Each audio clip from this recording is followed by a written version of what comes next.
Okay. and see what happens, because maybe that's why it was echoing. No idea. Okay. So what I'll do, let's see here. Try it again. Never happened. I know this is so weird. See what happens, because maybe Okay. that's why it was echoing. I'm hearing it. I know, that's me. Hold on. No idea. Okay. Hello, folks. We're going to try this again. We're rushing to get this. Okay, Mom, I just got a thumbs up from my mom, so that sounds like we're okay. Oh my goodness gracious, this is craziness. I can't believe this. Are we live just on Nancy Bear? Or are we live on Elk Rack too? We should be live on all of them. Okay. I'm trying not to open Facebook. Actually, I can open it as long as I don't go to that video, I think. Let's see. Hold on a second. Sorry about this, guys. You know, we're trying to make sure that we have a quality show, and with a little technical difficulties is kind of weird. Just a little bit. Just a little bit. Just a little bit. Okay, let's see.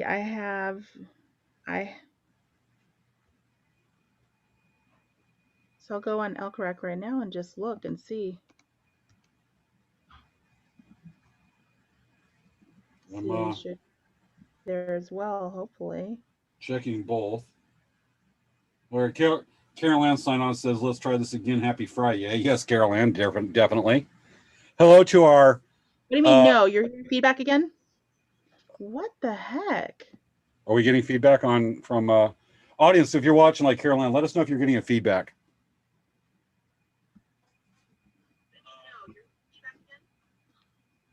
Because I don't have anything like I don't have it. I didn't open the video on either of them. I'm not getting feedback on Elk Rack's page. My mom said my mom popped in and she's like, yeah, no. Craziness. Yeah, let me check Dancing Bear page. I'm not getting a feedback on Dancing Bear. Okay, let's see here. Okay, if you guys hear feedback, can you message that you're hearing feedback? Because we're trying to keep the sound off. I'm hoping we're not hitting any kind of, trying to prevent that right now. My mom probably will pop in. And let us know, folks, if you hear it. Hello, Maya. Maya's saying hello. Hello, Carol Ann. So let's go ahead and get this started right. Let me see if I can remember this correctly. Hello to the Friday Ninja Monster Hunter Squad. Wait. The Late Night Craft Talk Friday Ninja Monster Hunter Squad. So you're not hearing it, Mom? Yeah, so I rebooted. Okay, so my mom says it's all good. She's not hearing anything. Okay. Well, that makes me feel a lot better. Holy moly. Okay. Let's see. This is crazy. We've just never had so many issues for this kind of thing. Okay. All right. Well, okay, everyone. I guess we're we're just gonna go with it. I hope that it's not gonna continue. That's weird. Yeah, Caroline says no feedback, as you saw. Okay. Maya, let us know if you see anything. You are part of our support crew tonight. Yeah. All right. Yay. We got a few people on. Some good stuff happening. Okay. I'm gonna share this then to my. Get sharing. Yeah, I'm gonna share. Not sharing, not sharing. I know, right? All right, folks. Just to kind of cover tonight, we have our special guest tonight is Suzanne Till from the Padre Dam Municipal Water District. She's going to be talking about ways to conserve water, a bit about where, especially if you live in Southern California, you'll be interested in this part, but where your drinking water comes from, and be talking about some insight into the ongoing drought that's happening in the Southwest. So tonight's show is going to be bona fide smart. This show is here for smart people, and if you watch the show tonight, you'll be smart too. I know. Right, Savia? Yeah, and you know what's really cool is that this show is like, we always bring on guests that we think might be interesting, like really interesting, and maybe it'll make you smarter. make you think about stuff. And, we do that every once in a while to make, shake it up. And there's a lot of interesting stuff to share. So that's why we thought this would be a really good show. We haven't anybody this intelligent, this smart on the show since the last time we just interviewed Savea. Oh, thank you, James. I appreciate that. I'm just trying to throw you off. Oh, what? Oh, that's so mean. All right. Are we stable? That mean to you? What? Okay, so Griffin Howe said Suzanne for president 2084. That's funny. Oh my goodness. Okay. We got Vivian watching.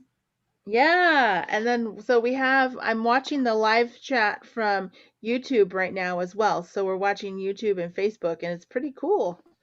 Heck yeah. All right. So I'm going to give Suzanne's full title. Suzanne Till, PhD, Director, Division 2, Padre Dam Municipal Water District. That's a long, impressive title. Yes. Matter of fact, is Division 2, is that anything like Section 19, or what did they call it in Transformers? Area Section 51? 32? Huh?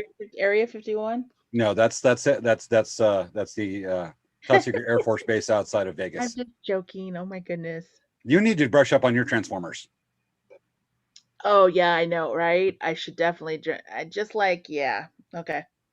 If you watch Transformers, I will probably watch A Nightmare Before Christmas. Oh my God, you haven't watched that yet? It's not Christmas time. I have watched Transformers several times. I used to watch the show when I was a kid, and I did watch a couple of the movies. Well, I'm talking about the first Michael Bay movie, not the second, third, fourth, fifth, sixth, seventh, or eighth, or ninth, or 10th, or anything like that. They got more ridiculous than Police Academy movies. Anyway, it's past 10 o'clock. Oh my gosh, it is. Okay. All right, we ready?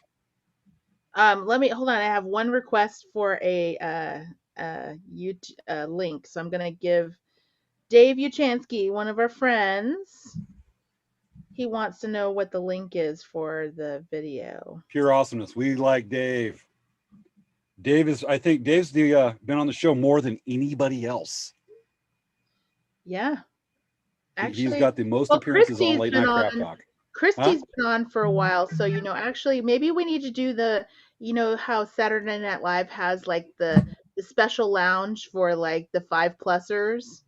Yes. We should have something like that for our show. Who's going to supply the lounge?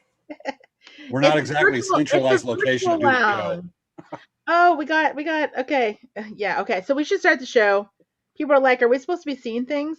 Okay, folks, we're bringing back for our show tonight. We're bringing back one of our classic sponsors tonight. Yes. Okay, let's go. Okay. All right, countdown time. Do you want to start it? 10, 9, 8, 7, 6, 5, 4, 3, 2, 2, 2.9, 1. Let's go! Why are you going down when I'm trying to go up? All right, you know what? Showtime. Let's show. Hello, I'm Mr. Showy Showman, and I'm here to tell you about the Quarantino's integrated multitasking masks. Are you getting tired of the limitations and downers of having to wear a bland mask during festive party occasions? Are you getting tired of the limited functionality of a mask that, and let's face it folks, just covers your face? Nothing else just covers your face to prevent you from getting the cooties? That just sounds like a waste to me. We need some imagination with our masks to keep the party festive and fun. That's when you should consider trying Quarantino's integrated multitasking masks. Consider that you are at a children's party. There's no way to blow any fun noisemakers. How dull! With a Quarantino's integrated mask, you can blow a blowout to your heart's delight. These also come in kazoos, slide whistles, and chatty teeth for bobbing for apples. On a fancy date, you can use your Quarantino's integrated mask with kissy lips for kissing the hand of your regal date and say, "Hello, my lady." If you find yourself trying to find your keys buried deep in your pocket and you need some place to keep all that extra stuff in your pocket but can't because you can't hold on to your wallet and pain in your mouth because of the mask, then try Quarantino's integrated mask with a basket. Now you can pile all that junk from your pockets into the basket on your face while looking for your car keys deep in your pocket. Quarantino's integrated face masks come in a variety of configurations including basketball hoop, wavy hand, robot claw grabbers, sun visor, water bucket, cactus planter, and so much more. Don't be a dullard. Use Quarantino's integrated multitasking face masks and become the ultra-efficient life of the party. I'm Mr. Showy Showman, and I endorse the Quarantino's integrated multitasking face masks.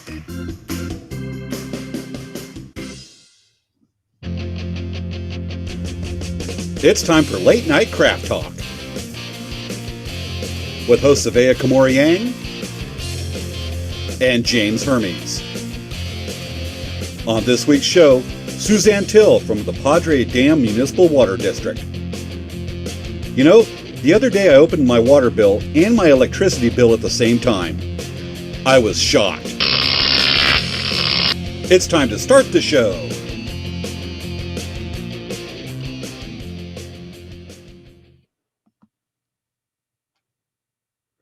Hi, James. Hey, I think you might be muted. No, I'm not. Nope. Hey, I caught you, because you know. No, I was imitating a mime. Mm-hmm. I'm trying to be Are you multi-talented. imitating the Showy Showman? I'm not Mr. Showy Showman. Oh, okay, I just. We do. I'm wondering what happened to Earl. I don't know. Maybe Earl doesn't work for them anymore because that HR robot fired everyone. HRAI. Yeah. I don't know, but you know what? You just gave me a bad idea for a cold open. Earl versus HRAI, Mr. Grizzly, Mr. Francis. Oh no. Fuzzy Paws. No. You guys, seriously, it's for those of you. Okay, so for those of you, we have some people that haven't watched our show before. For those of you who don't know, we have a whole bunch of different shows that we had all these crazy little characters we put in, and we've done some fun things with them, and a few of those things that we mentioned are in previous episodes. So feel free to watch them. We have most of them up. I'm still working on putting all the data into the other videos that we have, but we have a lot of videos. We have, right now, they're not all on there, but we have over 52 episodes of the show. And for those of you who don't know about our show, we actually do the show every week at 10 p.m. on Friday.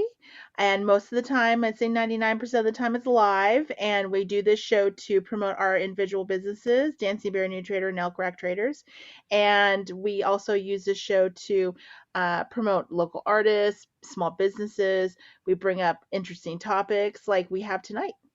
And subliminally, to control your mind to take over the world. Okay. On with that piece of information, you decide what's true and what isn't. Okay. You know what is true. Yes, this is true. Hey, James. Right. What's going on with Dan? I was going to ask you, what's going on with Can I ask you Elk first? Rack? Can I ask you first?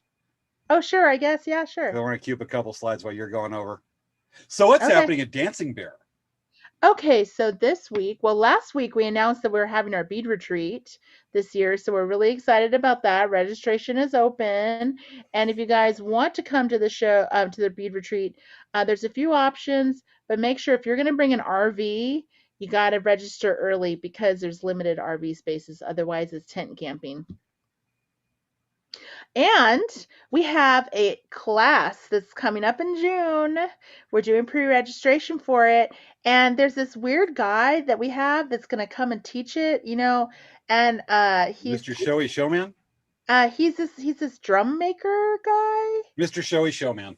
Yeah, he's going to be teaching at our store how to make an elk rawhide drum from scratch. So folks, if you want to see, and the day is June 14, 15, 16, what day?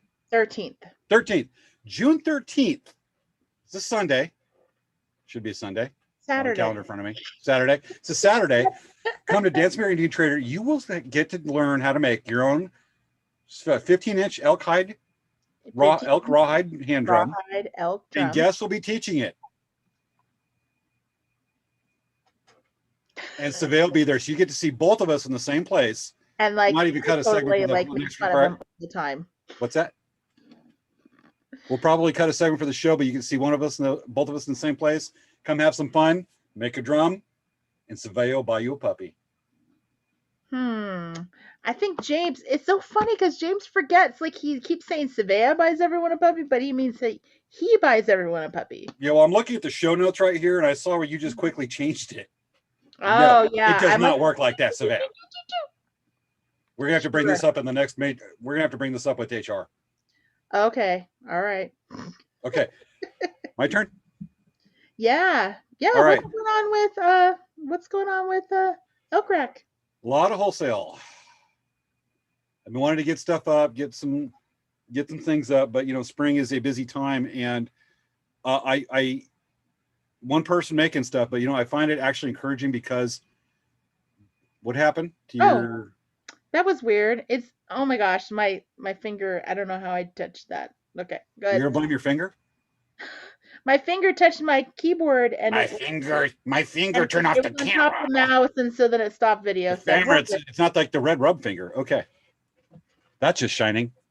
All right. So, one person doing this, and what I find it is actually encouraging is because the whole regular wholesale is coming back in spring for people getting ready for fall, for summer shows.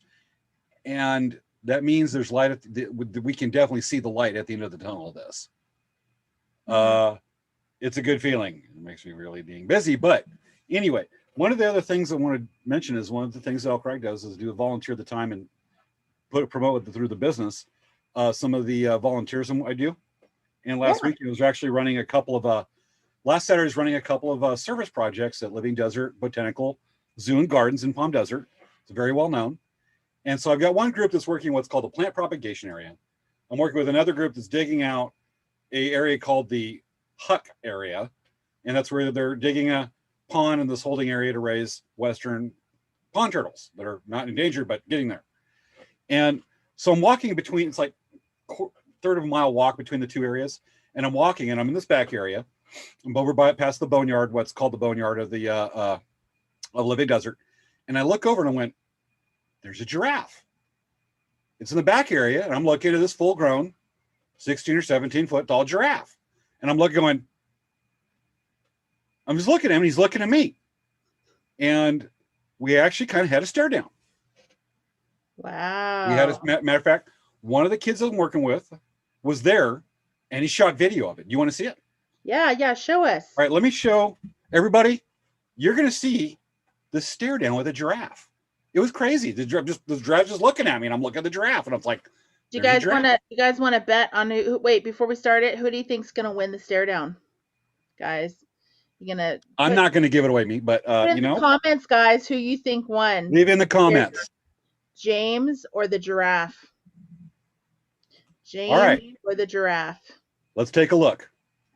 Who won the stare down contest? And mind, folks, this is real for the mostly.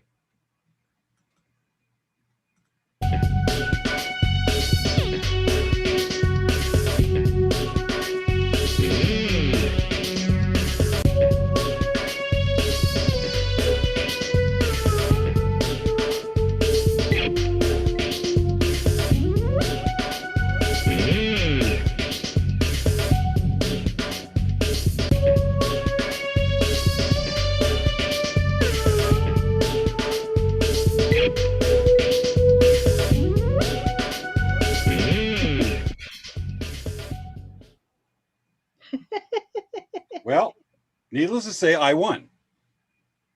Though I'm looking at the comments, and there's just only a couple of people that said giraffe. Savea, your camera. Oh, sorry. I was like watching. I was looking at all the comments. I was laughing. Oh yeah, there's only a couple of comments that say giraffe. I only count +1.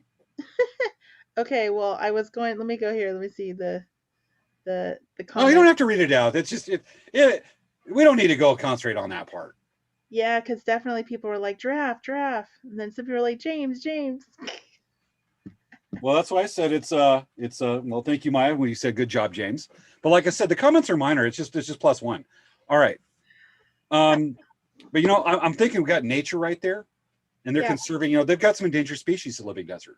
That's pretty cool, actually, that they have those animals. I didn't get pictures, but I was also looking at like a cheetah and some kangaroos and some wallabies. Pretty awesome. Cheetah. One time my sister, my mom, and I went to the wild animal park. That's what I call it. I don't call it the safari park. Okay.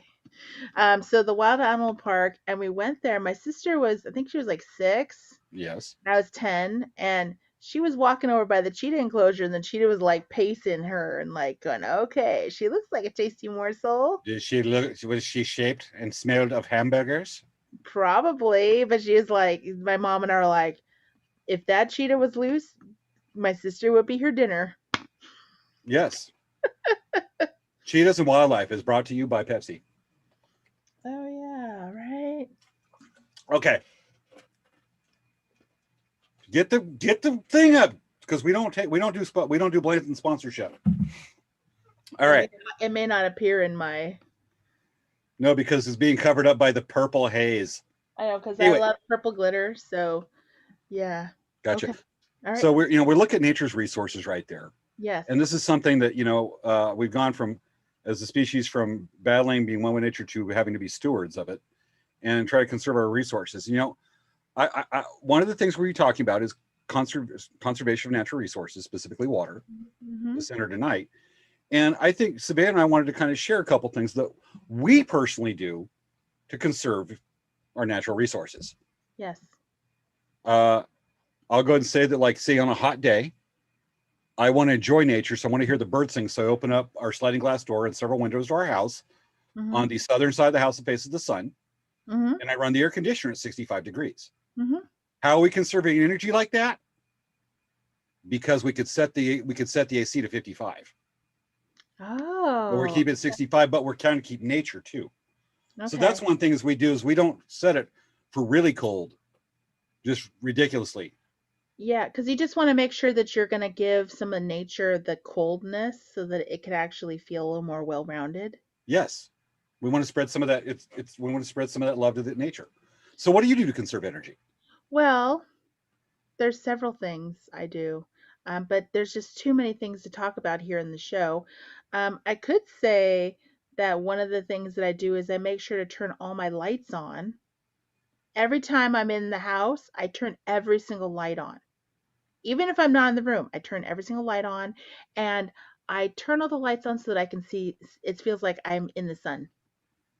There you go.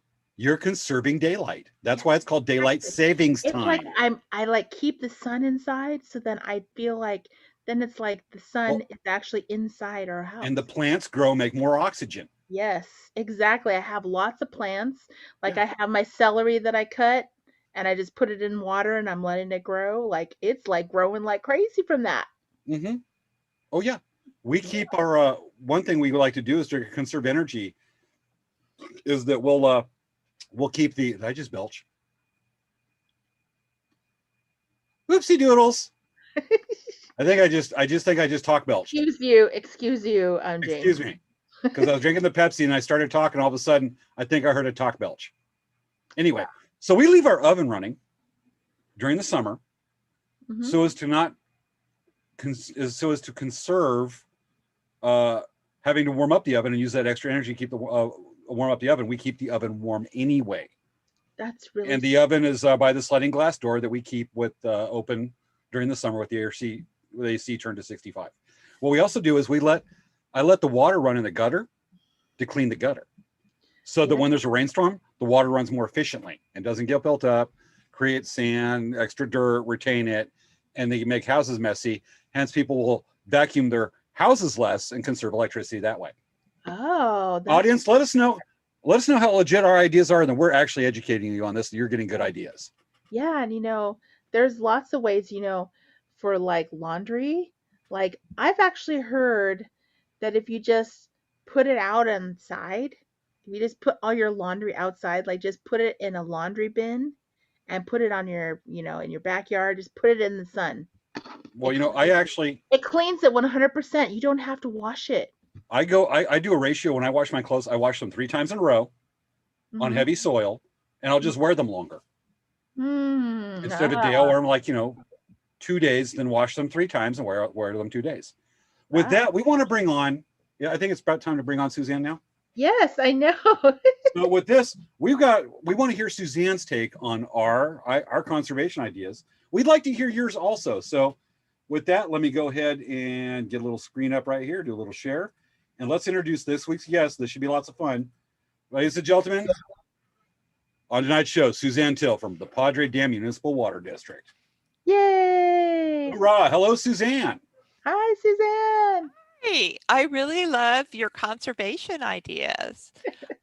Here's one that my son loves to do. He likes to sit in the room with the door closed, with in the heat of the day, with every electronic on.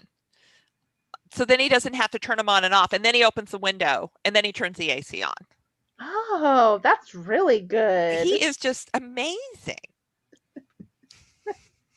Yeah. So I'm sure that when we're giving our conservation advice, you're probably going, they get it. They're the most advanced. And you're probably going, bull. What? Anyway, Yeah. Suzanne, so PhD, Division II Municipal Water District Director.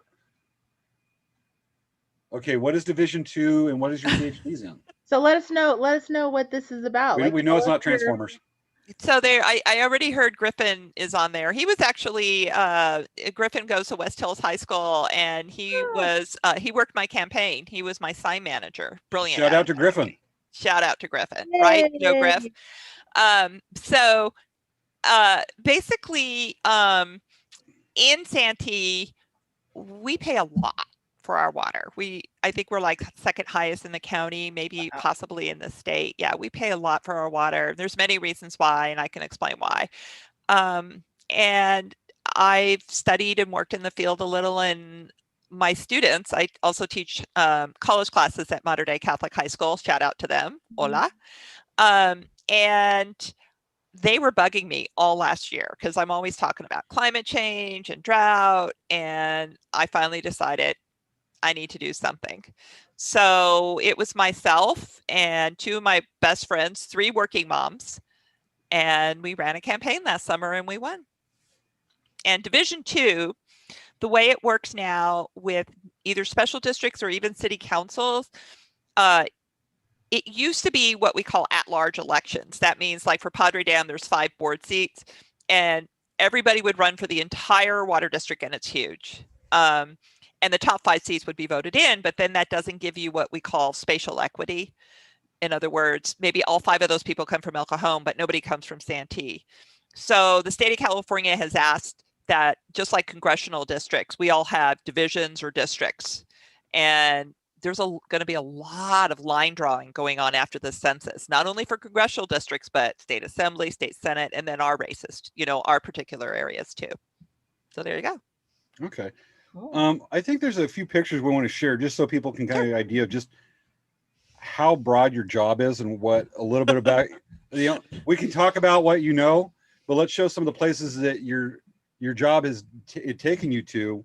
And it's kind of a good segue into water conservation, Sure. where the drinking water comes from. So let me get this slide up right quick. That's going to be the one we talked about with you in front of a couple of dams, but give me a second here. Because I got to isolate the slide, then I got to go over here to Zoom, and I got to hit share screen, and here we go. Okay, hold on. I wasn't supposed to hit leave meeting. Oh, that almost happened. Oh, yes. So we have you here in front of, obviously the picture on the left is Parker Dam. Yep. That's where we get our water for Southern California. That's the dam or reservoir we do our intake. And should I continue to explain the rest of them? Heck yeah. Sure. Okay. The one on the left is Parker Dam. The one on the right are the pipes. There's actually, by the way, this is for the Colorado River Aqueduct. This brings us water from the Colorado River. 70% of our water comes from the Colorado River. And this was all built in the 1930s. A group of Southern California elected officials went into Congress and said, we need this and we need jobs. This was a big infrastructure project. So at the pump station at Padre Dam, at Parker Dam, they actually have the original diesel engines from the 30s still running. It's just amazing. And then these things pump that water up, and where I have my hand on it, you can feel all this water going through. It's just like unbelievable. And then the middle one is really interesting. The engineers in planning the aqueduct, they encountered this large canyon, and there's a lot of fault earthquake activity there. And they thought, oh, if we put a pipe there, it's going to be trouble. So what they did was they designed it so when the water comes in, using gravity, it flows from east to west towards Southern California. So there you go. No kidding. And nobody can go to this reservoir. You have to get like super duper secret clearance, you know, destroy the world. Dr. Evil would not be welcome there. Oh yeah, that would be bad, right? Understood. Right. Too much magma. Magma. And that's the only other place where there's water sucked out of the Colorado River on there for the California side. There's still Palo Verde Diversion Dam there north of Blythe, and there's still the I believe it's the All American Canal that hauls river out water out of the Colorado River a little bit above Yuma from Imperial Dam. Right. Right. And that's you know, one over there by Palo Verde, of course, farms around Palo Verde Valley for all the farms there and around Blythe. It goes down quite a ways. And then All American Canal out of Yuma feeds the canal system all the way up to the Coachella Valley where I live. Right. Correct? Yeah. That's a lot of water. California, right.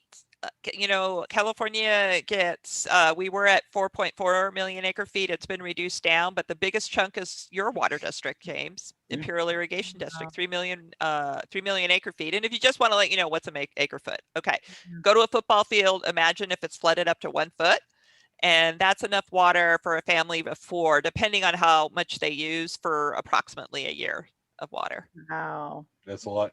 Let's not forget that also the Central Arizona Project.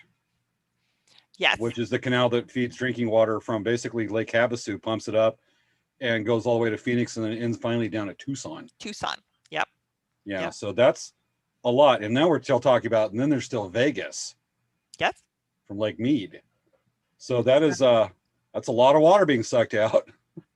That's we're not talking about Colorado and their rights to water, Utah. So, Utah, Wyoming. Yeah. When we start talking about the green on there, that's the longest tributary. Wow. So with that, that's basically, so we want to talk about, you know, do we want to go ahead and talk about people where your drinking water comes from for a lot of these folks? Or, you know, you guys, Southern just so you California? guys know, James probably has kayaked in your water. In your drinking water. I've kayaked in your drinking water. I had to say it. It's like the elephant in the room.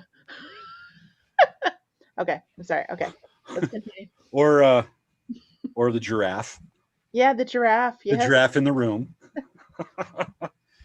Do you know near the aqueduct, there's burros out there, and burros are not native, but these are the burros that they use to haul equipment and supplies in to building the aqueduct back in the 30s. And they're still running around there. Yeah. Wow. Gotcha. Mm-hmm. Let me go ahead and bring up a picture right quick to show one of the canals that comes from the Colorado River. And let me go ahead and do a quick share on that so people can see a little bit of this. Matter of fact, if you ever drive out Interstate 8 between the Imperial Valley and Yuma, that is that huge water going through there is the All American Canal when you go through Glamis, all the sand. This is so off here 10. Is one of the canals. Yeah, this one's off 10. This is still the Colorado River Aqueduct, and we're moving from east to west. What's so unbelievable about this is all gravity flow. They graded it at a perfect slope to allow that water to flow. No greenhouse gas emissions. Wow, it's just brilliant. It is amazing. Yeah. Now, if you see the mountains in the distance, so do you guys want to figure out how are we going to get water from the desert to Southern California? What are we going to do with those mountains? And we don't want to use power. Under. Yeah. Go through? Big old tunnels. Mm-hmm. Yep. No. Are those the chocolate mountains in the distance? Or no, those aren't the chocolate mountains. That's too far north. This picture was probably taken too far north for chocolate mountains. So this was this particular project has been considered one of the engineering wonders of the world for that time. Wow. You know? Yeah, from like the 30s. Like they didn't have computers. They didn't have No. computers like we have computers now. They They didn't didn't have air conditioning. CAD. They didn't have all this stuff that we have now. It was a pretty incredible time where we're talking about the time of building Hoover Dam, Empire State Building, Yeah. Mhm. and let's not forget some of those other engineering marvels that came decades earlier, like the Eiffel Tower, Capitol yeah. Building, and some other stuff. You know, it's been described by like some people, I hate to say it, and I'll probably get in trouble for saying it's back when men were men a bit. Considering the time we're in, don't you think about it, but it was a different breed. And the engineering was pretty amazing. I mean, just the dead reckoning on it. But with that comes the consequences. Colorado River. What was it like? I mean, how would you describe the Colorado River in the West, but pre-dam?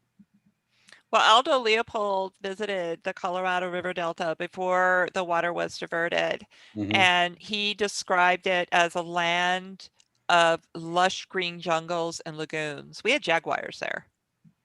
Wow. Yeah, we had jaguars. It was a huge river. I mean, what we look at now is nothing what it used to be. Like, if I remember correctly in our conversations, the high water that used to happen June through August or June, July, Yeah, was but the the snow snow would come melt. down the Colorado River. Yeah. And it'd come down here. There were times where even in the early 1900s, Yuma would get flooded pre-dam, and it would get flooded, and the river at times was 10 miles wide. Right, and that weather can do tremendous amount of flooding. I mean, Salton Sea was known as Lake Kauquia, excuse my language, and it would overflow and flood into there. And that's what rivers do. They'll overflow and go someplace else, and then they'll go back again. But there were even the world's smallest porpoise would go swim around in the wetlands there. I mean, it was just the wildlife. It was the largest desert wetlands in the Americas. Wow. And it was a major place for birds. They said the sky would be black with birds there. So yeah, we did lose this incredible ecosystem. And then there were also fish in the Gulf of California, discharges in Mexico. There's a species of fish called a totoaba, and wetlands are really wonderful places for juvenile fish to grow up. They can hide, there's lots of food. And the totoaba, it was on its way to going extinct. And so what the state of Baja California Norte, what they did is Universidad Autónoma de Baja California in Ensenada, they had these aquaculture centers, and they raised totoaba, juvenile, then they truck them across, and then they release them into the Gulf of California. And these fish get up to, I think, close to 60 or 70 pounds. They're pretty big. It's a big Wow. fish. Yeah.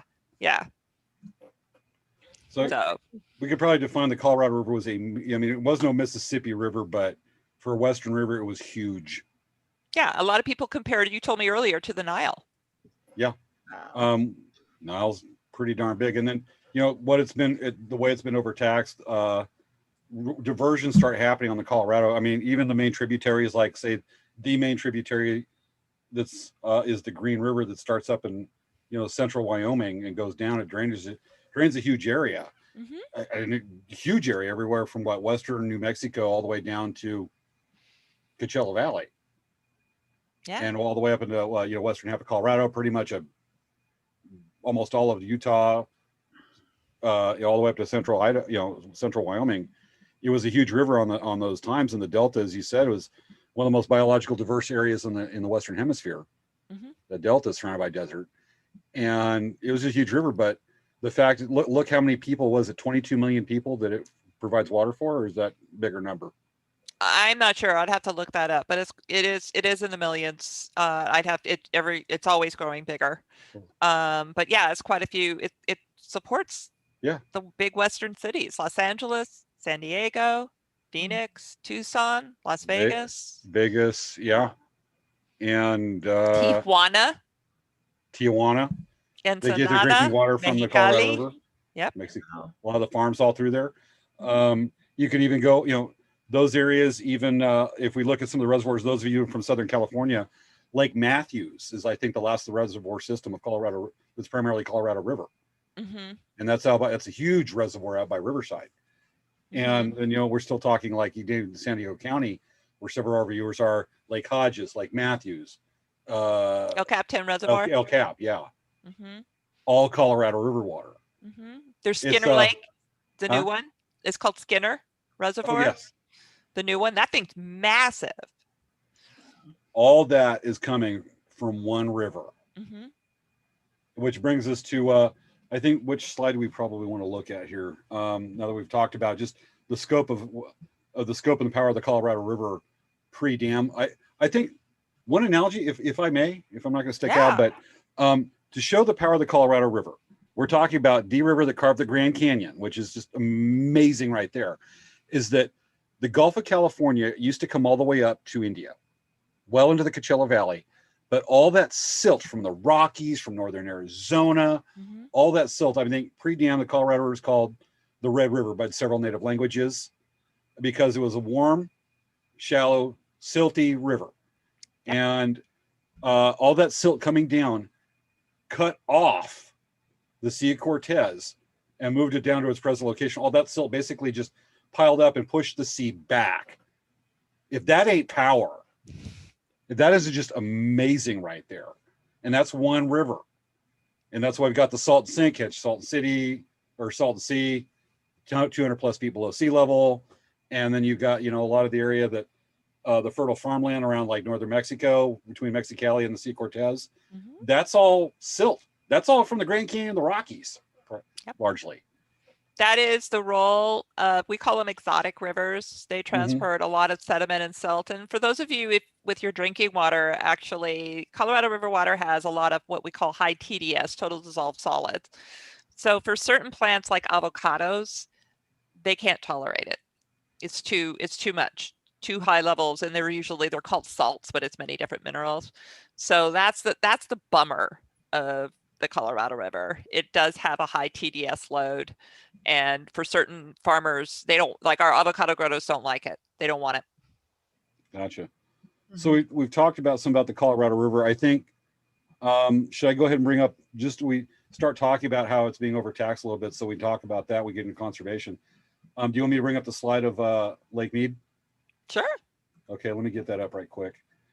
So what the figure here with the Colorado River is that it's one of the most overtaxed rivers in the world, correct? It is the most litigated river in the world too. The most litigated, true. Okay. And with that, the water that's being taken out, we actually use more water than actually flows annually through the Colorado River, correct? Yes. Okay. And to show an example of just the long-term effects of pulling more water than it actually produces, because time's grown, the reservoirs were up, reservoirs are going down. The two main ones, Powell and Mead.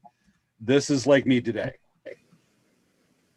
Right. So the previous depth of Lake Mead, so all that white are salt deposits from the water, and the previous elevation, if you want to call it, or depth, is right at the top of that white, and it's gone down by that much. And they're predicting this year, they're not sure if they can run hydroelectric power out of Hoover Dam.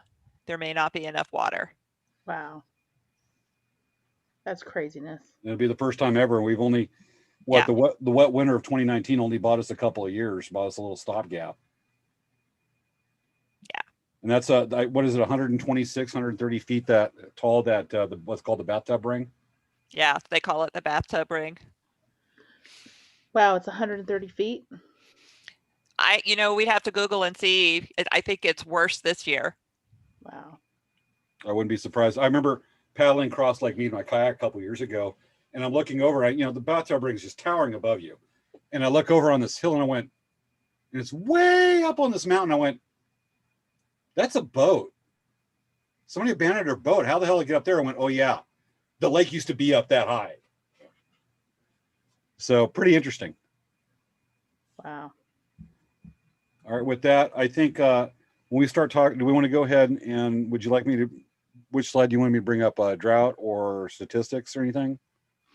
Well, yeah, you can show the flow if you like, the reduced flow. And this just came in December 2020 from the Colorado River Users Association.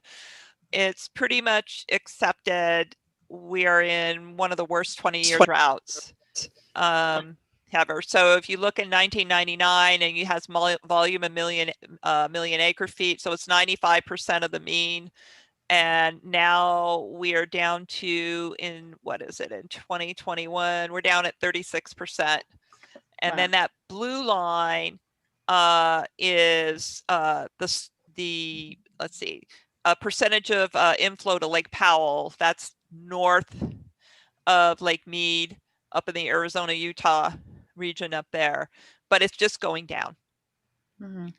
And so there is a proposal by the San Diego County Water Authority to build another aqueduct to the Colorado River. You know, and the reason why they want to do it is right now we get our aqueduct through, it's owned by Metropolitan Water District of Southern California, primarily serving LA. And San Diego kind of wants to do their own thing, take our water allocation, put it in our aqueduct.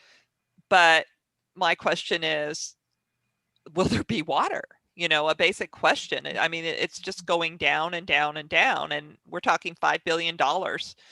So there are people there's like, yep, we should do it. Great infrastructure project, provide jobs. And then there are some water agencies that are like, I don't think this is a good idea. So Well, it makes me appreciate John Wesley Powell when he actually stated that you should not be building cities out here. yes. And for John Wesley Powell, if anybody doesn't know, in 1869, he's the one that's first documented European to go down the length of the Colorado River through the Grand Canyon. He started up in Wyoming and went down the Green River all the way to Colorado and through the Grand Canyon, all the rapids in 1869. And wood boats were designed, flat bottom boats were designed for the Mississippi River. Right. And finally ended his expedition at the confluence of the Virgin River and Colorado River in what's currently a bit south of Overton, Nevada. And he stated, I think that, you know, it's too damn dry out here. You just cannot support a major population. And he started, you know, repeating that to the point that he was ostracized by the powers that be. Because he was in charge of Bureau of Reclamation for the Southwest, wasn't he? If I remember correctly. I think so, yeah. In the 1890s. And they just blew him off because they kept on developing. He's like, the environment cannot support it. Mm-hmm. And as you mentioned, what was it, Leopold? What was his name? Aldo Leopold. Aldo Leopold. Is this a good time? And you've mentioned the deltas. This is a good time to go ahead and bring up the delta. Yeah. One of what's probably the most overlooked. And for those of you that don't know, Colorado River does not reach the Sea of Cortez anymore, or the Gulf of California. And pardon me, I'm just getting up a slide here right quick. It no longer reaches the Gulf of California. It hasn't in over 30 or 40 years consistently. Since Lake Powell was filled up. Yeah. It's longer than that, I think, more like 50. Probably, yeah. You know before I would. And so the Delta region that we mentioned, which is the most unseen, probably, if I'm correct about this, is probably the most unseen, unrecognized, and misunderstood environmental disaster of the entire Colorado River being overused. Am I correct? In the United States, that is not the case for Mexico. Okay. Everybody knows about it in Mexico, and they're not happy. Let's just say as a general region, maybe. Yeah. Okay. Mexico had it declared an international biosphere preserve, but most people don't know about this disaster in the United States. Okay, so what are we looking at here? So basically in the upper area, you see where those patchwork of green fields, that's all agriculture, I believe, in the Mexicali region. Is that right? You know this area really well too. Yeah. And then this whole area of dry sand, that used to be all wetlands and trees and jaguars and pronghorn and totoaba, and that's gone. And there is that the Laguna Salada up there? I don't know. This is Laguna Salada right here. Okay, that's the Laguna Salada. So what about the green area and the blue area to the east? Nope, go down. Right here? Yeah, what's that? That's another part where the Sea Cortez comes in. That's actually probably high tide, honestly. Oh, probably, yeah. You want to talk about the tides, how crazy they are? Yeah, the Gulf of California, the way it's spread out, has had the largest tidal surges in the world. If you ever look at a see videos or YouTube clips, whatever, of like say big rivers with big mouths, and the ocean waves just go, the high tide affects the river and actually sends waves up the river. A good example would be waves going up the mouth of the Amazon. The biggest tidal surge in the world was up into the Colorado River Delta.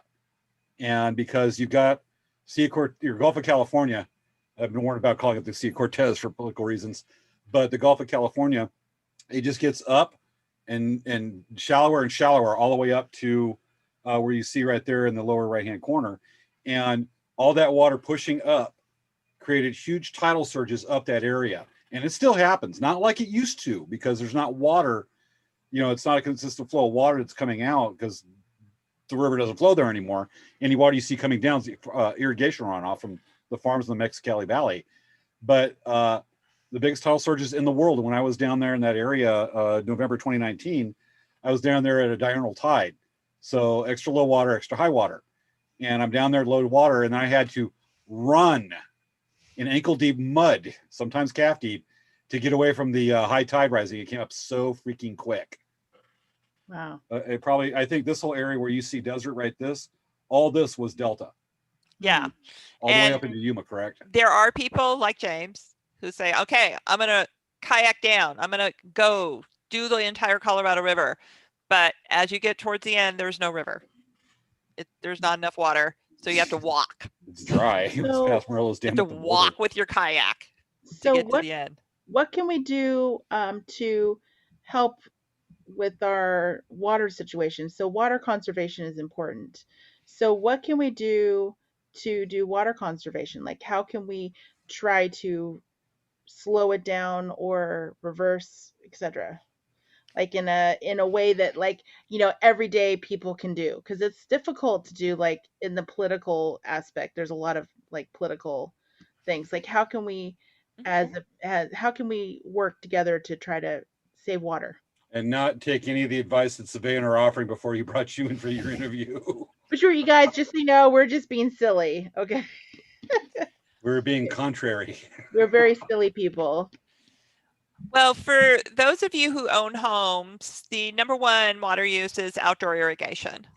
And there are many ways to plant and have beautiful planting, and then you'll get the wildlife and the pollinators and the birds and the butterflies. So that is one way. And actually there are programs where your water district will pay you money to take out your lawn, because that is a huge water user. Even growing food is less. You can do that. Another thing that I like to do, I have beautiful grapes, and they're from Egypt actually, and I just water them with my dishwater. When I hand wash my dishes or my bath water, take it out there and dump it in there. They're doing great.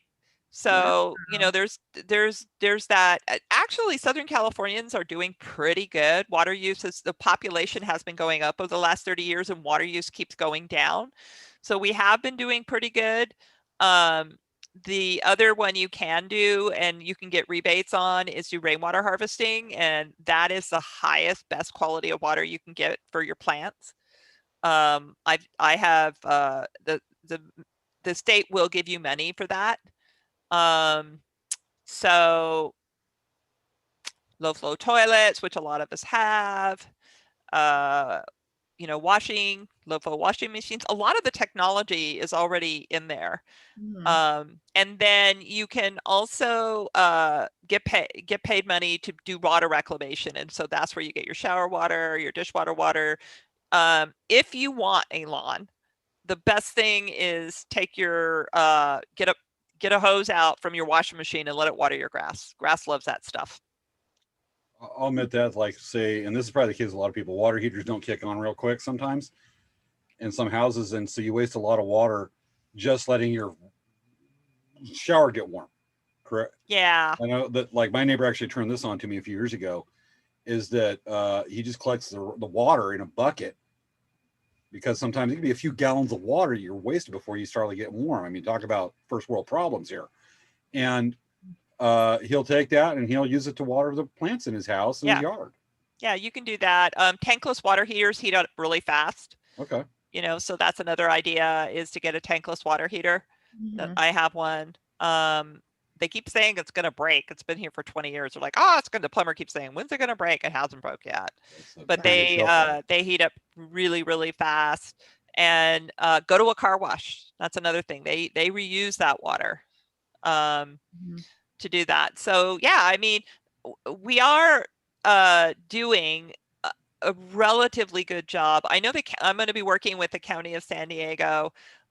We want to revegetate San Diego County with native plants, and we're also going to be Oh, working that's with cool. the tribes of the Kumeyaay Nation too, because they know they've been doing this for thousands of years, and that's something we would like to see more too. So, you know, in cities where they have those grass berms there, we don't need that. Mhm. We're not England. Yeah. I And think that's that's really We're cool way too dry. working and with that's the my tribe. money. That's my money. That's my money that's paying for that water there. I don't need that, you Yeah. know. So you know, I don't know if you want to show some pictures. It's not just cactus. I was about to ask if you'd like me to go and bring up that picture of Yeah. some of the natural landscaping. Mhm. Okay, let me Yeah. go get it up right quick. You can tell us what we're looking at. So on the left-hand side, Grossmont College just went native. And so this is right smack in the middle of Grossmont College that they have their native plants, and it's just stunning there. And then the middle is my backyard. So I have a Arizona mesquite tree. Everybody's like, who waters your tree? I'm like, no one. And I have a Santa Catalina or giant buckwheat that's going to be blooming, a Cleveland sage. We have a native lilacs here that are just gorgeous in the wintertime. Beautiful.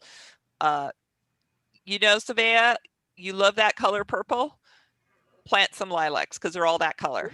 I will Yeah. definitely do that. I'm all Yeah. about purple, so. Yeah, they're just gorgeous in February.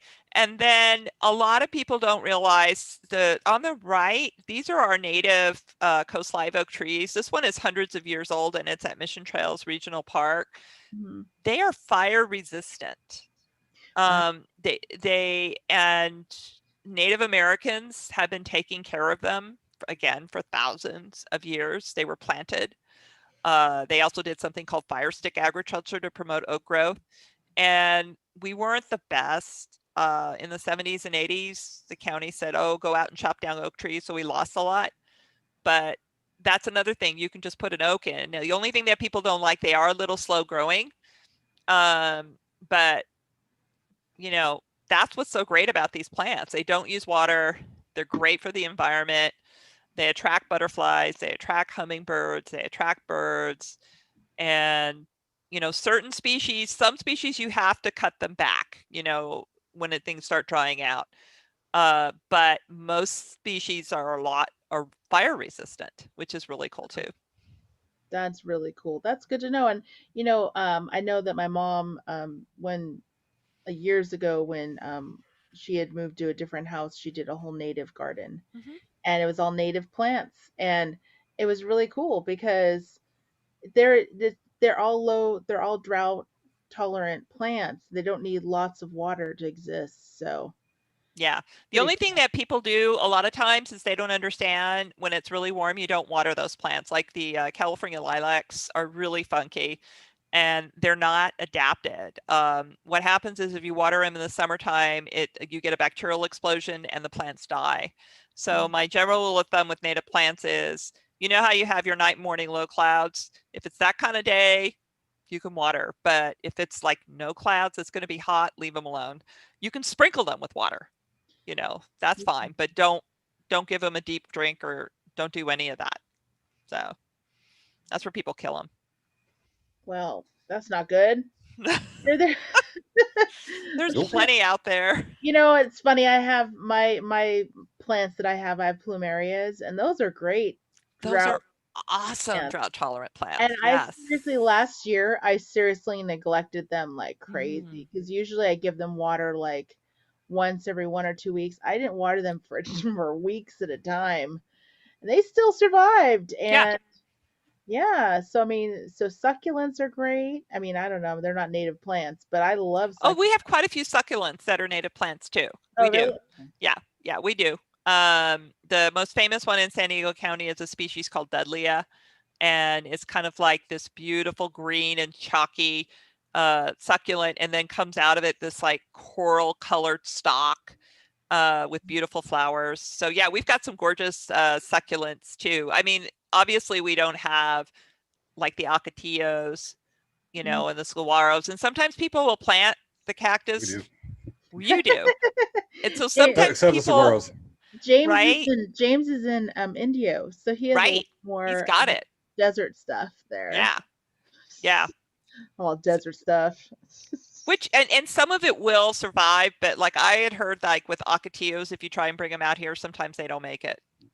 Yeah, you would know. There's not been a good track record for the No, it's been discussion before. not a very good. They're gorgeous plants. Yeah. So Oh yeah. Yeah. Dependable shade in the middle of summer in the middle of the desert. So I can also talk about what some of the agencies are trying to do to produce more water, because again, we're seeing drought not only in the Colorado River Basin, but in Northern California. It's very severe. That's where we get some of our water, but it's been decreasing from the Cascade and Sierra Nevada mountains. So what we're seeing a lot now is water repurification, which I know is called toilet to tap. But it is very low producing of greenhouse gas emissions. It's lower energy, and it does get stored and recycled through. They're very careful about it. But Oceanside is doing that. Padre Municipal Water District is doing that. City of San Diego is moving forward on that. And then it's also water that we locally control, which is really important. Carlsbad has chosen to do desalination. That is higher in energy use. It is more expensive, but it is very reliable. So people really, like that. So, and then again, I think the water districts, and that's one of the reasons that I'm trying to promote when I got elected. Just like with energy, you can produce your own solar energy, right? Or you can put a wind turbine up. Well, fine, produce your own water. You do gray water recycling at home, do rainwater harvesting, go for it. Almost in a way, microclimate your house. Yeah. Your home. You can Microenvironment. microgrid. I want to put it out there really quick, everyone. So if anyone's watching the show and anyone has questions, we're getting to be towards the end of our show. So we like to put in some, viewer questions. So if you guys have any questions, I'm watching 2 of the social media streams, and I know James is watching his stream. I'm watching. We're over watching the Dancing Bear stream in the Elk Rack. So yeah, I'm watching a couple pages. So if you guys have any questions, while you have an expert on, Real deal. She's legit. Yes, She's bona fide. She's a PhD. I got to do the Okie. She's bona fide. Bona fide PhD. Are you bona fide? You guys. I don't mean that in the oldest of senses. Have you guys seen the movie? Shoot, it's the movie. Oh, Brother, We're Out There. Yes. Oh, Brother, We're Out There. I love that movie. Yeah. Holly Hunter. We're not carrying anybody out on a log. I thought it was so funny. All the kids were holding a ribbon, and they're like getting cute. Anyway, but yeah. But yeah, if you guys have any questions, make sure to put some questions in. We have some time for that. And James, so do we want to do that competition thing? I think we need to. We're getting over toward the part of definitely audience Q&A for a little while because we're about over time, which is where we get past, up to or past 11 o'clock. But Sylvain and I came up with some ideas that one of the ways you can help conserve water. What is that? My battery. For some reason, this is not. Oh, no. Are you trying to heat up your water with a battery? Yeah, right. We were kidding about what we said before we brought you for the interview. Hold on a second. I know. You need to wait a second, Sylvain? Yeah, I may have to run and get another battery. Okay, while she's doing that. So Sylvain and I were talking. One of the ways we mentioned a little bit ago is one of the things you can really do is cut down on long shower, cut down your showers. You know, some people just stand there going, oh, I want this long shower. Okay, that's fine. Once in a while, you know, give yourself a perk. But by and large, that is a direct way, and one of the most controllable ways to conserve water. And so I tend to take quick, short showers. Get clean, just get in there, scrub up, get it done. Don't stand there going, though sometimes. But Savannah and I are thinking ultra short showers to get clean. And we want to do a contest to see who uses the least amount of water as we shower right here on the show. With our clothes on, I got to say that. Okay. So while we're waiting for Savannah, if there's any audience questions we can relay right quick, I'll go and relay it. We have Caroline Blackwood that says, I didn't know that the California live oak is fire resistant. I'm killing time until Savannah comes back. Wendy Hodge says, well, fish pee in the water. I've heard that actually brought up I know she's kidding right there, but I've heard that mentioned by those of less belief in modern science, I'll put it that way, as an argument against warming and pollution. Well, there's plenty of discharge of sewage into the Colorado River too, you know, by Las Vegas. And then there's perchlorate pollution and also mine tailings from uranium. So it's not as clean either. Although we do clean it. River. We do clean it. Yeah. Okay, battery is saved. Crisis. I just yanked another cord out of the bill. I don't know why it's not working. Anyway. Okay. Okay. So we're going to have a quick contest. Who takes the quickest, most efficient shower conserving water? Yes. We have our alternate methods. Everybody's stripping. What's Dripping? Yes, you're stripping. I'm not going to get this nice shirt wet. Yeah. This is the Green Garth Brooks shirt I was wearing during our meeting earlier today. Yeah. Okay. So he's not really stripping. There's no music playing. Okay. All right, James, you ready? You have your camera set up? I'm going to sign on with an extra camera, and it's going to follow, and I'm going to set it up. Okay, Suzanne. So people can see the quick shower. So when James is ready, Suzanne, do you want to be the one that says ready, set, go? Sure. Okay. All right. Well, let me know, James. Are you ready? I'm getting there real fast because I got to take the camera with me. Oh. So I'm going to let myself in right quick. Emitting. And let me mute over here.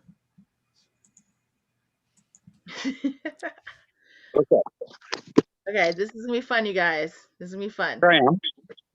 I'm going to walk over, and somebody just texted me. Why they're texting me at 11 o'clock at night, I don't know. All right, I'm walking over and I'm putting this on a tripod. Okay. And we're going to be ready for this. Okay, James, you ready? I don't know where you're at because you got that purple haze there, Savannah. Okay, so Suzanne, you want to say when we're ready? Set, go. Ready? One sec. Oh my God. I know, right? I mean, I it's not going to take me very long. Okay, I'm paying attention, but my kitty outside is like losing it. I got to go let my kitty in. Oh, I just tripped over a 22 Oh my gosh, pound, just like James's cat. James's cat all the time. James's cat? Yeah. This is Prince Charles coming in. He always has to announce. Oh, I love Maine Coons. They're awesome cats. Kitty, and he likes to lie down, and when you walk by, all of a sudden he'll bolt and try to see if he can break your leg. Okay, I'm ready when you're ready. Okay. All right, you ready? James? All right. Okay. Okay. All right. Suzanne, you ready? Yeah. Okay. Ready, set, go. Okay. Something out here because I like the outdoors is going to be there, and incidentally, the sprinklers just started. Okay, here we go. Quick shower.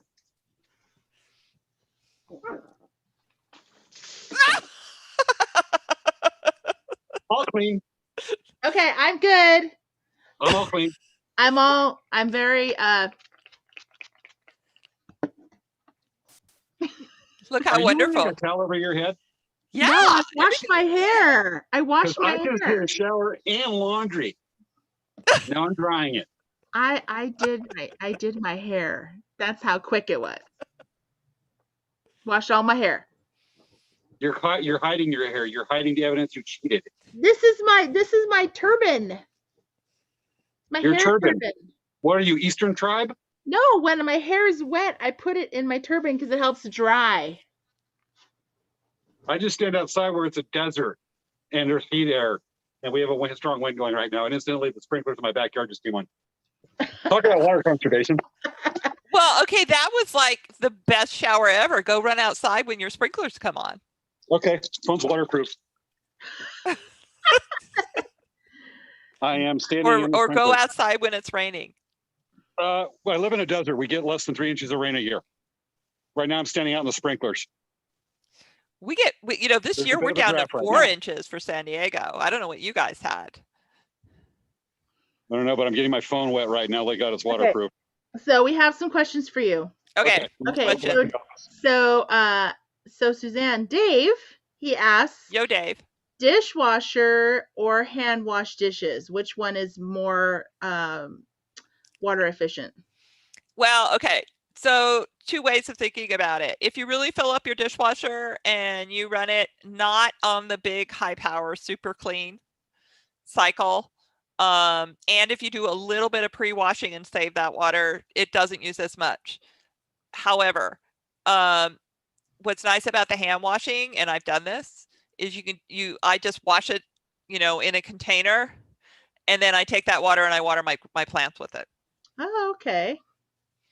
You can retrofit your house to have that dishwater water go out into the area. So that's another thing you can do too. Mm-hmm. Okay. What do people with avocado groves for watering? What do people with avocado groves use for watering if the Colorado water is not good for the trees? So they want water from Northern California, the state water product, because it doesn't have that TDS level, but they're not getting it. So I don't know, you know, I truly, I hope we can keep having avocados here. I love avocados. And by the way, for if you compare, I don't know if you guys ever heard of virtual water? You guys in your water footprint? You know what that is? Virtual water? Yeah, so one is water footprint, and the other one it's in virtual water. They're about the same. So that's hidden water. So for you to eat a hamburger, quarter-pound hamburger, just for that hamburger, it takes 660 gallons to create that hamburger. Is that between watering the cattle and everything? Okay. So avocados are really a wonderful deal. They're very nutritious, and it's only 70 gallons. You know, of water for, I believe, a pound. I think it's really a deal. So that's another thing that people are now figuring, how much water you use for certain foods. And so whenever I go and I lecture on this with my students, they're like, "Oh, are you a vegetarian?" But meat uses a lot more water than than plants, and avocados is one of them. So that's a really good question. I'd have to call up a farmer and find out what they're doing, but I know the trees don't do as well. I think it's just a good analogy right here. Just imagining is that if somebody look at an avocado, imagine 71 gallon milk jugs. Yeah. Fill them full of water. That's one avocado. Yeah. I think that's a really good perspective, even just something, and that's considered low use, correct? For ag? For what? For agriculture, that the avocado is considered a low water use. It's low. Yeah, it has a low water footprint. I'm looking it up right now. Okay, but still, that's 71 gallon 1 gallon milk jugs. I think that's an accurate way to lay it out as a visualization for a lot of our viewers. Yeah. Just imagine all those cartons of milk at the supermarket for one avocado. Wow. It's crazy. Yeah. So it says here, it's, and this is 320 liters of water. So for one avocado, I'm looking it up now. That's a lot. And there's some of the water intensive crops like alfalfa. Yeah. Alfalfa, almonds.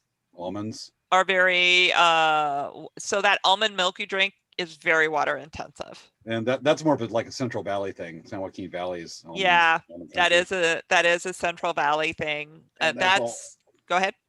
Sorry, that's just a whole other can of worms right there with water use. Yeah, which we can, but I don't know if there's any other questions. So right now, I don't see Good.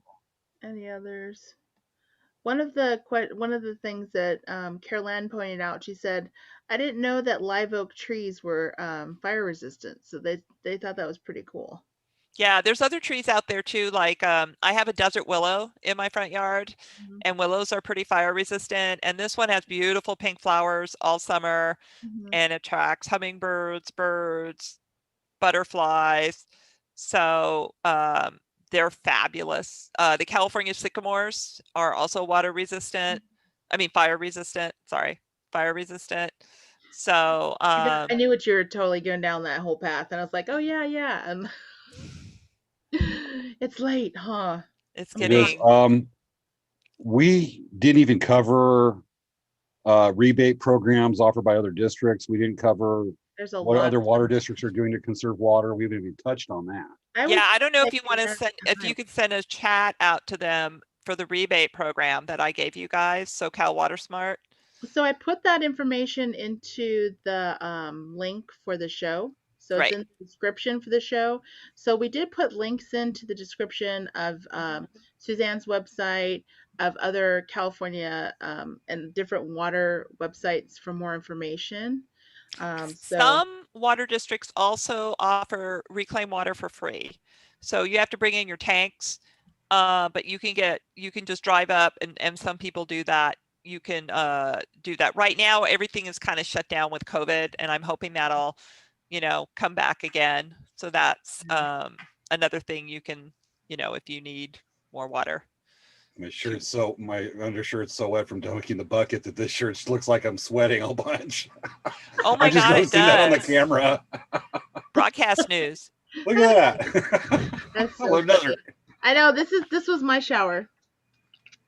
I don't know. I was too busy taking a shower. I feel very refreshed. Actually. Very You have the three drop shower plan, huh? So the only other thing too to watch out this summer, do you guys remember the one summer when they shut down all the showers at the beaches? That was just a few years ago, wasn't it? Yeah, that may happen again this summer. That was 2018, 2017? I don't remember. 2017 was I think it was 2018. I can't remember. Yeah, 2018. That's where that was where, what was the term here? It was just a few years ago. If it something with a toilet, but basically if it's yellow, Mellow. Let it mellow. Yellow, let it mellow. If it's brown, flush it down. Yeah. That didn't go over well a lot of people. No.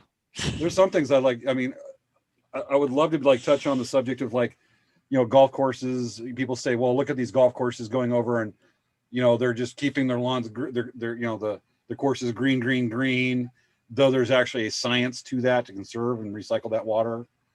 Yeah, they do. Not understood. We haven't even touched on that. Right.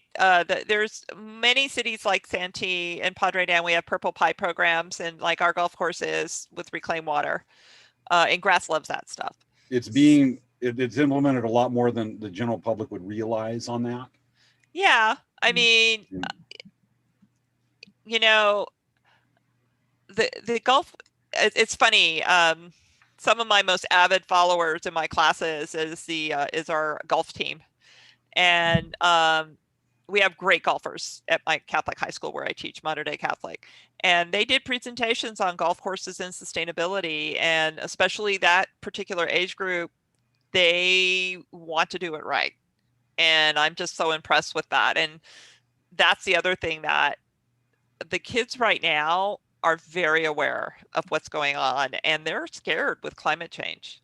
I gotta admit, I work with a lot of kids, and as you do, and you work with more, obviously being a teacher, but yeah, that there is a general awareness. The kids are more aware of the world and what's going on, just because they're the easy access to information, and the fact is they're young, and so they're still processing stuff.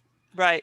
And more socially aware, more environmentally aware than 2 generations ago, 20, 30 years ago even. And it's pretty amazing.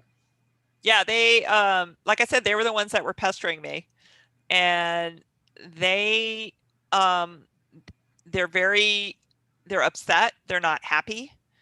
And they would like, somebody to care about their future. And they feel like right now that's not happening now. So it'll be interesting to see what they do with it. What I'm telling them is, if you really, really care, get involved with a local political campaign or run yourself. Maybe we need some 18-year-olds on water boards and city councils. Sometimes it just shakes up the system enough.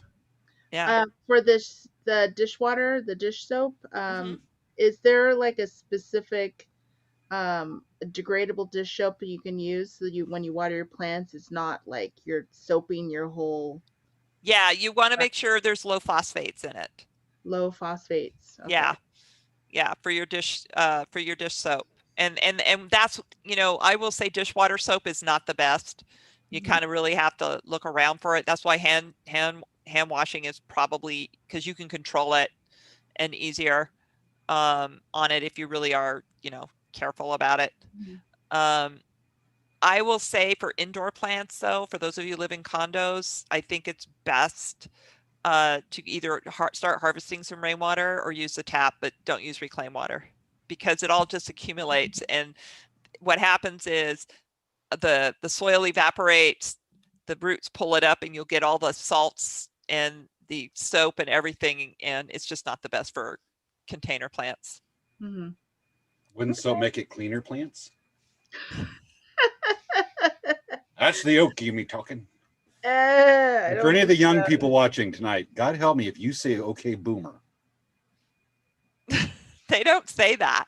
Good. They don't. So, yeah. I had a young man a few weeks ago. I was on a Colorado River trip up in Black Canyon. I'm talking about the river, one of my favorite subjects, talk about the river, and just started talking about the drought and whatnot. And he goes, okay, boomer. I went, do you know what the hell that means? Do you know when the baby boomers were born? And and the definition there, because you're just showing you need to be kicked in the head. Not anybody over 30, right? So apparently. So now what they're saying, all the kids are saying that everyone over 30 is a baby boomer? Is that what you're saying? I'm not saying my kids do it, but sometimes, yeah, that's kind of the response, Well, the kids used to saying anybody over, I guess, 25, never mind with it. He thinks we're living in a world of carousel where we all die at 25 from that weird movie. What was that movie? I don't know. Oh, okay. Logan's Run. Yeah. Apparently they think we live in a world of Logan's Run.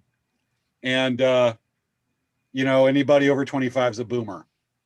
Well, I always joke around with my nieces and nephews, and I say, oh yeah, so when we were kids, it was like when we didn't have TV or anything, we just had a stick and we would go around and hit things. And then not only that, when we walked to school, it was always uphill both ways, and it was always snowing and it was always raining both ways.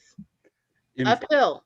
In 40 or 50 years, the kids at the school now are going to be talking about the pandemic, going, during the pandemic, it was horrible. We stayed home from school, and we had to watch class on a 65-inch flat screen mini plasma LCD TV, and we only had 6,500 channels. In the teleconference, we had to talk to our neighbor. No, it was pretty much during the pandemic, we had to check in, but we just ignored our teacher and did our thing. Well, all they had to do is pretend the camera isn't working or something's going to it. Yeah. 3 days school. Boy, they can't get away with that with in-person learning. Yeah, right? No. There's some teachers who are very, very frustrated with that. Did you guys watch South Park at all? I love South Park. Did you see the episode where Eric just took a picture of himself? He's like, one of the kids it in front of the screen. And so then he took off. He's like, okay, they think I'm frozen for 4 hours. Have you ever seriously done something like that? Seriously, Savea? No. There was a kid about a year ago, one of the kids I used to work with. He's in his early 20s now. Started selling knives for Cutco. First job, whatever. And he's trying to hit people he knows so he can do that. Easy sales, get the people first. And so he said he wants to do a thing on Zoom with me, saying I want to do a presentation for Cutco. And I went, okay. So you know what? I'm gonna teach this kid a lesson. I'm gonna have a little fun with him. So I took OBS and I pre-recorded myself going in 2-minute clips, 2 to 3 minute clips. I actually spent the time to make it. And I dressed the same clothes when we were sitting down for the presentation, same background. And so I started cutting it, and I'd go over, get a drink, was on the phone for a few minutes, come back, and I know the script, and he keeps on talking, and I'm just going, and the video's just looping. And then finally I sit down and went, he's still talking.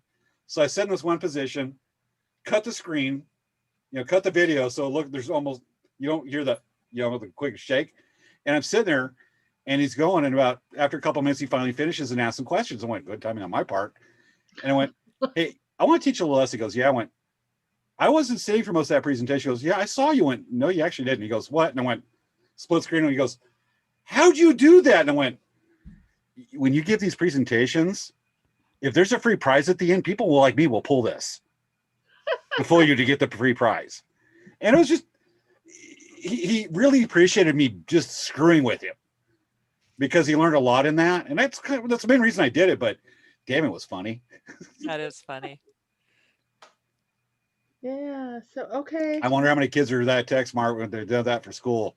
Probably millions. Yeah, right. They record themselves going.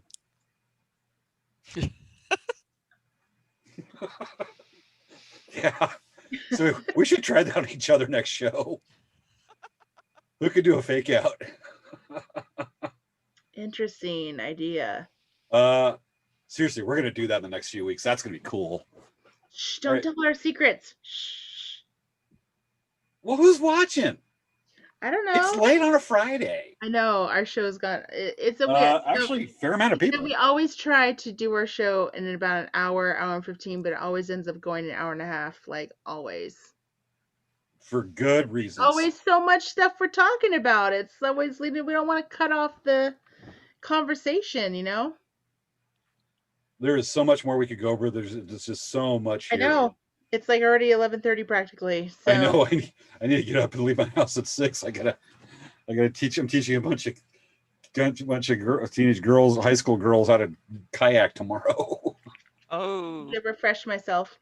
Yes, refresh yourself. Look, Sylvia's taking a shower with the 3-drop plan. It's the cucumber and green tea with aloe spray. So what kind of pharmaceutical chemicals you put in the water you're going to do there? Are you reclaiming the water? No, this is Ew! I'm not going to reclaim water and put it in my face.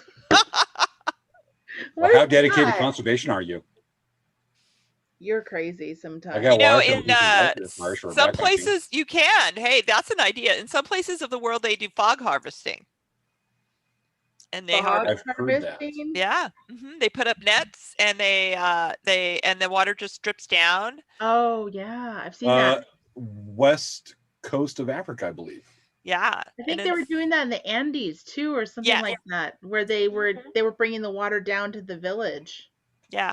And then a lot of our native plants do that too. Actually, there's a laurel sumac, we call it a taco, and when you get the fog, it's like a taco leaf and the water drips down. What? I understand tacos. James is all about tacos. I can't believe this never came up before. James is like, taco? I try to be humble, but I am actually a world leader. I am the El Presidente Admiral General of Make Benefit Great Nation of Taco Stand. Okay. It is a Latin American country located in Central Egypt or Central Asia. Latin American country in Central Asia that is very easy to visit from the United States because it is located right between the United States, Canada, and Mexico. Taco Stand. And it's not with a D at the end. It's with just an N. Taco Stand. Nah. Not Taco down. Cat. Huh? Taco Cat. Cat taco. That is our one of our national animals. It's a real animal. It's a cat that wears a tortilla. They're short-haired, and it has little legs cut out. It's a special breed of cat called Taco Cat, and they walk backwards. It's a dyslexic cat, very clever, and hence Taco Cat, because they walk backwards. Okay. They're dyslexic, Taco Cat. If they were atheists, they'd say there is no dog. Okay, James. So would you say we're done for the day? I think we're good. Folks, we're going to talk Elizabeth. What the hell did I say about Elizabeth? It's late. Oh my Well, goodness. Elizabeth's already signed off, so we're going to talk Suzanne. Red face. I know. Sorry. So we're going to talk to Suzanne and see if we can do a round 2 in the future with this. Yeah. This is great, and there's so much more we could cover on this with it so encompassing. Yeah. It's not going to be a 3-hour show. So yeah, let me get queued up. And do we want to do a fuzzy moments? Sure. Why don't we throw a fuzzy moment in? Let me throw a fuzzy moment. Couple old school pictures of the Colorado we talked about. Look, it's a good time just to briefly show what the Colorado River used to look like, right? Sure. In a section. We'll just make her quick. Okay. And then we'll go to the end. That, and I've already got the cue slide, the slide queued. So fuzzy moment. This is what the Colorado River. This is a section of the Colorado River that approximates what the Delta used to look like. And pretty birds in the area. Nice. That's a lot Can of you water. can you tell me what kind of bird they are, Sabea? Cormorants? I don't know. They look like they're sitting on some rocks, though. They almost look like prehistoric looking. They're cormorants. Oh, cool. Cormorants. I always mispronounce it. What is it, Suzanne? Yeah, cormorant. Cormorants. But I like to just screw with people and say cormorants. Hmm. And the 10 cormorants. Okay. And that's our fuzzy moment. That's our fuzzy moments. Aww. Bring it a little natural, bring it back to where we start with the river. Yay. And with that, let me skip ahead. All right. Okay, Suzanne. So we'll do a quick announcement and then we'll cut to closing. Yes. Okay. Quick announcement. Quick announcement. So everybody, we have next week's show is Cheyenne Faulkner. She's an artist extraordinaire. Artist extraordinaire. And we got some other fun shows coming up over the next few weeks. And with that, I believe that's the end of the show. Yeah, so Suzanne, our tradition at the end of the show, we all dance. Oh, totally love that. Yes. Do we have our music? It'll be coming up here in a second. Quick reminder for anybody that wants to look up information we talked about tonight in more detail. This is probably one of those shows, if not the show, that we put out that much public information that has that much of an impact that everybody could do, that collectively is going to make the world a little bit better place. Yay. Cool stuff. So with that, this has been another episode of Late Night Craft Talk. Yes. Okay.